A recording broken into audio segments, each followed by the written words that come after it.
Basically, this machine is pumping out water, and as it's pumping out water, it's poking holes, watering those holes. We're kind of just working as fast as we can to get the plants that are in front of us into the ground. It makes the job a lot easier than hand planting everything. Here you go.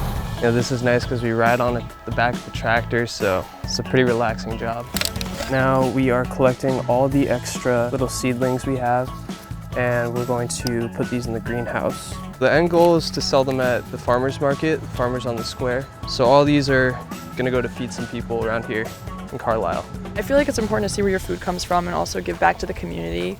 In a way, a lot of our food goes back to the community and back to Dickinson itself, and we take food waste from the community as well and compost that to kind of give back to the land. So it's like a nice cycle, and it's also like something interesting for students to do and go and kind of learn from. So I thought it was an important part of my college experience.